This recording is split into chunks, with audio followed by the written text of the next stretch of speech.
Hello everyone. Welcome back to STS. 사이언스, 테크놀로지, 이코노미, 스트래티지 등을 고민하는 곳입니다. 이 반도체 업황이 언제 어떤 경로로 회복되고 반도체 주가는 어떻게 업턴할 것인가, 저는 관심이 매우 많아서요. 앞으로 계속 더듬어 보려고 합니다. 그래서 관심 있으신 분들은 함께 했으면 좋겠습니다. 현재는 업황이 악화되는 가운데 있고요. 또 중공과의 칩 전쟁, 반도체 세계 대전이 격화될 그런 상황입니다. 그러나 이런 업황과 무관하게, 즉 불황이라 하더라도 반도체 분야의 설비 투자, 연구개발 투자는 더 활발해져야 할 것 같습니다. 그 이유는 크게 두 가지 아니겠습니까? 우선 그 기술 혁신 투자, 이거 선두기업 입장에서는 초격차를 유지를 해야 되고, 후발 기업은 따라가기 위해서 그래서 지속 가능한 성장, 다음 호황 때 이익 극대화하기 위해서 이 기술 혁신 투자는 계속 해야 되는 것이고요. 그 다음에 그 두 번째로는 공급망 재편 투자를 반드시 해야 할 것 같습니다. 즉 중공을 제외하고 글로벌 반도체 공급망을 새로 구축하기 위한 이런 투자가 이제 미국, EU, 한국, 대만, 일본, 동남아시아 지역에서 매우 활발하게 이루어질 것 같습니다. 이건 그냥 논리적으로 이렇게 예상이 되는 것입니다. 그래서 또 중공 입장에서는 중공도 살아남기 위해서는 반도체 분야에 투자를 늘려야 하는 상황입니다. 그렇지 않으면은 지금까지 어마어마한 규모로 투자해 놓은 그 돈 다 쓰레기 될 수가 있기 때문입니다. 그래서 이 투자의 그 향방과 승패가 향후 반도체 업황 그 회복 경로를 판단하는 바로미터 아닐까, 이런 의견입니다. 여기서 그 반도체 기업들이 하는 연구개발 투자, 설비 투자, 이런 실물 투자하고, 그다음에 반도체 주식 매입 언제 할까 이거 고민하는 주식 투자, 요거 혼돈하지 마시고요. 문맥에서 잘 파악하시면 좋겠습니다. 네. 그래서 이제 이런 관점에서 현재 반도체 업황, 그 불황의 정도와 그다음에 글로벌 반도체 투자에 대해서 상당히 의미 있는 그 데이터가 있어서 이걸 공유를 하고 같이 고민하려고 합니다. 반도체 IT 분야에서 가트너의 전망은 매우 중요하지 않습니까? 그래서 가트너가 그 포캐스트 하기를 가령 21년에는 26.3% 성장했던 그 세계 반도체 시장이 22년에는 4% 성장으로 둔화된 다음 23년 내년에는 마이너스 3.6%, 즉 역성장한다, 이게 예상된다, 그 표와 같은 그런 내용입니다. 그래서 이렇게 반도체 단기 업황은 악화되었다.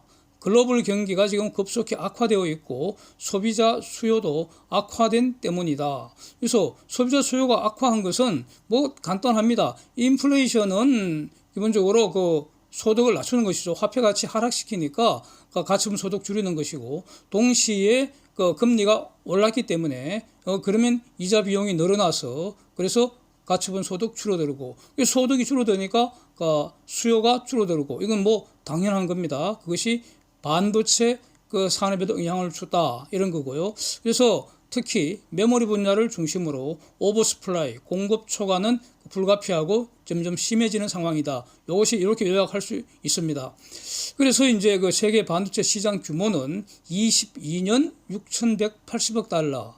그래서 원래 가트너가 23년에는 6,230억 달러로 성장한다고 전망 원래 했었는데 이것을 5,960억 달러로 줄어든다고 수정한다. 이것이 골자이고요.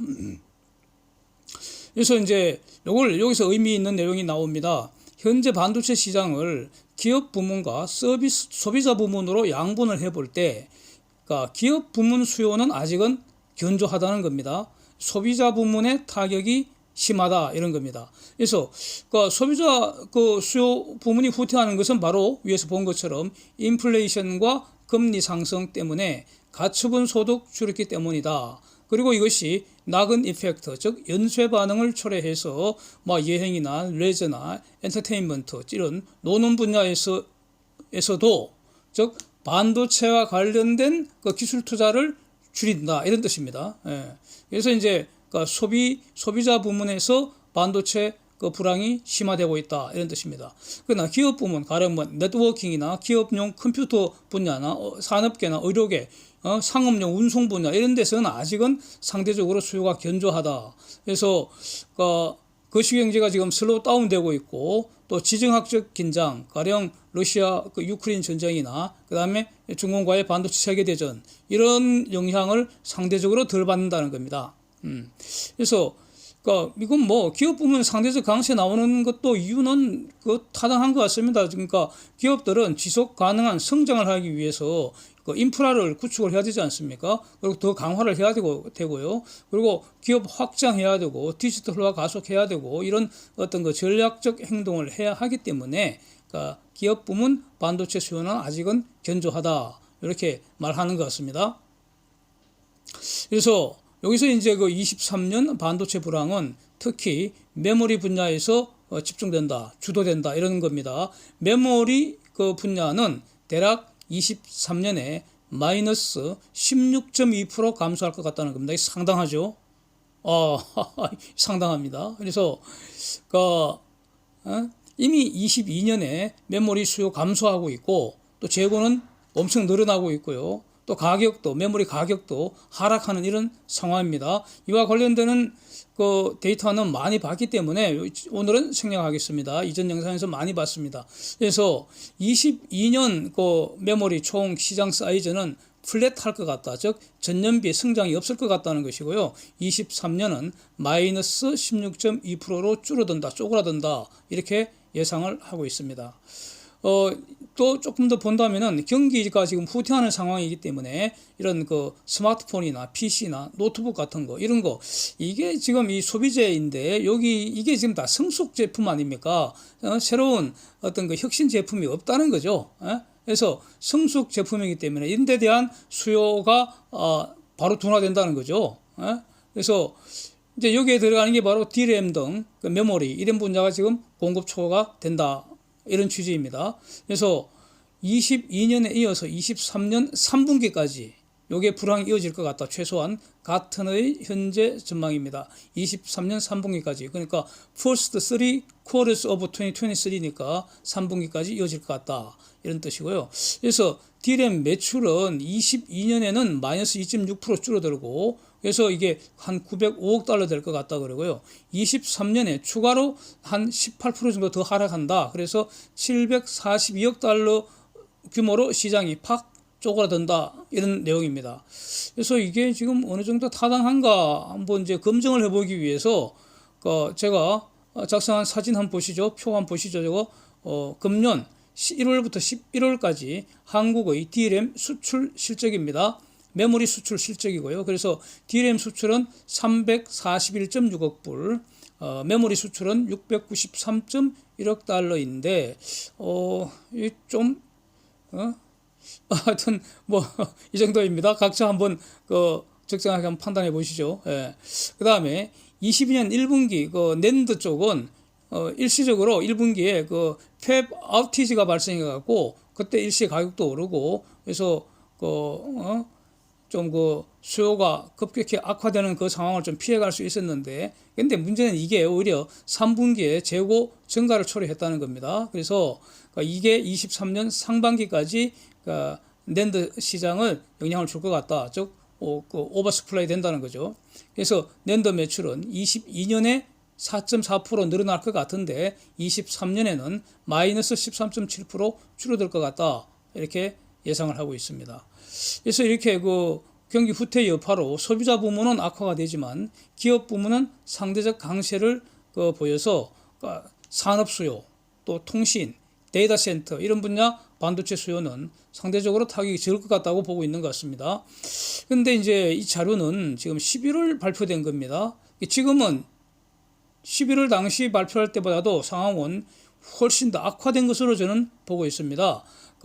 그 이유는 11월 한국 반도체 수출 상황이 지난주에 발표됐지 않습니까? 그게 보면은 10월보다는 훨씬 더 심하게 악화되었기 때문입니다. 예, 그렇고요. 그 다음에 이제 SEMI라고 반도체 장비 제조업자 협회라고 할 수 있는데 여기서 월드 팹 포캐스트 리포트를 발표를 했습니다. 이건 최근 자료인데, 그러니까 24년까지 칩 제조 설비 대략 84곳, 돈으로 한 5천억 달러 정도 투자가 될 것 같다는 겁니다. 상당히 좀 의미가 있는 것 같습니다. 이 중에서 61곳이 금년과 내년에 이제 시작한다는 겁니다. 건설된다는 겁니다. 그래서 금년에 33곳이 새로 팹 설비 갖추어지고 23년에는 28곳이 더 추가된다. 이런 내용입니다. 상당히 의미 있을 것 같습니다. 지금 칩 앤 사이언스 액트, 미국에서 메이드 인 USA, 메이드 인 아메리카 이 칩 만들어내기 위해서 지금 반도체 분야에 엄청 보조금도 주고 이렇게 장려하고 있지 않습니까? 그게 칩 앤 사이언스 액트 아닙니까? 요거 덕분에 미국에서 내년까지 18개 팹이 이제 만들어진다는 것이고요. 제일 많은 지역은 국가별로는 준공입니다. 준공 20곳이나 되죠.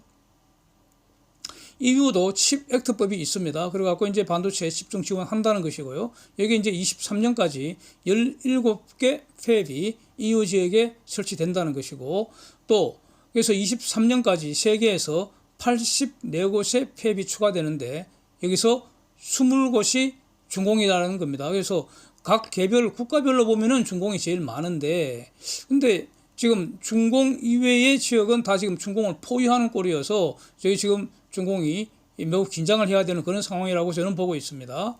또 관련해서 최근에 팍스콘 사건, 이거 매우 주목해야 되지 않겠습니까? 그러니까 애플의 주요 협력사가 바로 팍스콘 아닙니까? 여기서 아이폰 만드는 데 아닙니까? 그런데 다시 말하면은 애플, 팍스콘 이런 것은 아이폰을 매개로 해서 반도체 공급망의 핵심 구성 요소 중에 하나이지 않습니까? 예, 공급망이 이렇게 이제 형성되어 있는 것이죠.